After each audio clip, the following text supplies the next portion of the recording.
Moi! Kuvasin äsken ihan superpitkän videon tajuten, että siitä ei saa yhtään mitään selvää. Välillä osaan olla aika bubbly, kun rupean puhumaan. Joo. Eli yritin äskeisessä videopostauksessa saada selvitettyä sitä, että mikä oikeasti on sellainen järkevä tavoite ja mikä ei. Mä paljon mietin omia tavoitteitani ja tosiaan mulla välillä tuppaa lähtemään nämä omat tavoitteeni vähän lapasesta, koska tosiaan siis en ole valmistautumassa mihinkään kisoihin, enkä ole minnekään, siis en fyysisiin, en tämmöisiin bikini-fitness-kisoihin, en mihinkään. Joten minkä takia mä tavoittelen jotain semmoista kuntoa, kun se on tavallaan ihan turhaa. Siis totta kai haluan näyttää hyvältä ja urheilulliselta, mutta se, että kun sitä stressailee aina sitä, että voiko mulla rasvaa tässä ja voiko mulla rasvaa täällä. Ja sitten mä oikeasti huomaan, että loppujen lopuksi mä jätän ihan täysin elämättä mun omaa elämää, kun mä vaan mietin sitä, että nyt mä en voi syödä sitä, mä en voi syödä tätä ja voinko mä nyt tehdä tätä. Tai oikeastaan lähinnä siis kyllä mä teen asioita. Mä teen hirveästi asioita ja loppujen lopuksi sitten mulla on hirveä morkki siitä, että miksi mä nyt teen näin. Tai miksi mä syön tota. Ja se ei niinku edes vaikuta yhtään mihinkään. Ei millään tavalla, ei mun kohdalla. Siis kuitenkin pääsääntöisesti peruspilarit on tosi kohdallaan. Mä syön hirveän säännöllisesti ja järkevästi, koska mä tykkään syödä sillä lailla, kun mä syön. Tai, no siis kyllä mä nyt voisin syödä tietty pizzaakin päivittäin tai jotain kermapastaa, mutta sitten taas herkut herkkuina ja ruoka ruokana. Ja se, että se tapa, millä mä nyt tällä hetkellä syön, niin on mulle semmoinen ominainen ja luonnollinen tapa, mikä niinku, se ei vaadi multa mitään ponnistelua, että mä saan sitä ruokaa alas, vaan oikeasti mä tykkään siitä ruoasta, mitä mä syön.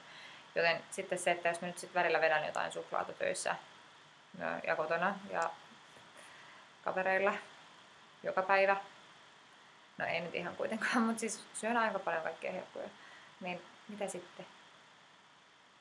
Ihan siis oikeasti mä kuitenkin loppujen lopuksi, niin kun ne peruspilarit on paikallaan, niin eipä se nyt paljon puristele, jos nyt välillä syö jotain hyvää. Siis eri asiat olisi se, että jos mun tavoitteet olisi se, että mun täytyy olla vaikka kisakunnossa syyskuussa, niin sit en voisi muuta kuin olla syömättä, tai jos syö, niin tiedän ainakin, että turha haaveilla mistään hirveän kovasta menestyksestä. Tai no tietty, jos on jotain huippuaineenvaihdunnallisia ihmisiä, niin mikä siinä.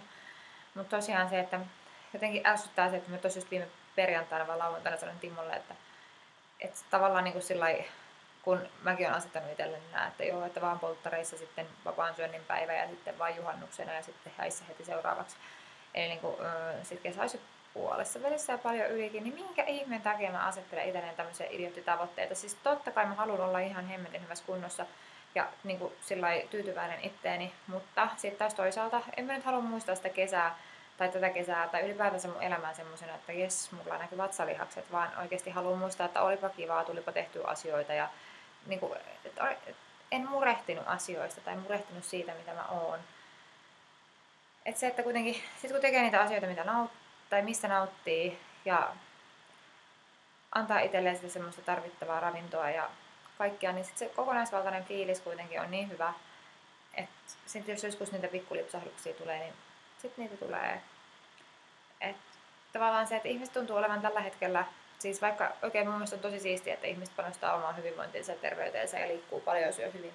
Mutta sitten taas toisaalta, että onko siitä tullut vähän semmoinen, niin kuin, että sun on pakko olla herkkulakossa tai sun on pakko olla aina tipottomalla ja sun on pakko tehdä näin ja näin ja näin. Siis että sä oot niin kuin tarpeeksi hyvä ihminen tai että on niin kuin hienoa tavoitella jotain tietynlaista kuntoa ja olla ihan superfitness ja kaikkea. Et sille, että no siis kyllähän mä itsekin treenaan tosi paljon ja oon tosi semmoinen natsiruokeinen suhteen yleensä, mutta että miettii, että miksei sitä voisi vaan vähän höllätä.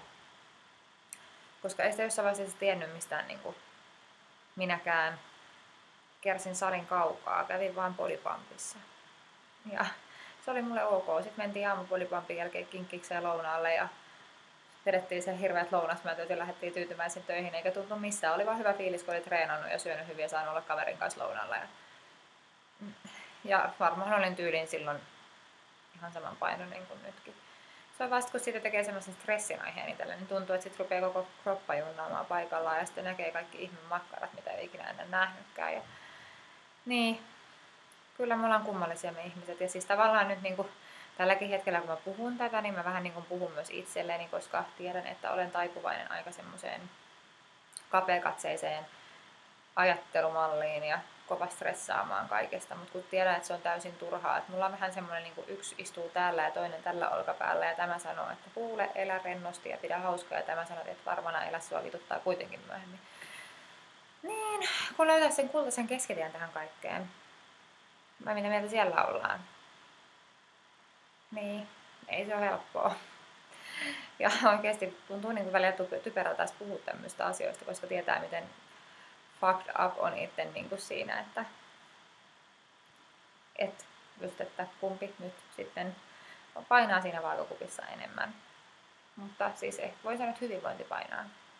Se painaa eniten ja se muodostuu niin monesta muustakin asiasta kuin pelkästään siitä, että mitä lappaat sieltä lautaselta suuhus. Toki on silläkin iso merkitys, mutta sitten on paljon niitä semmoisia asioita, mitkä sen henkisen hyvinvoinnin puolella on kauhean tärkeitä.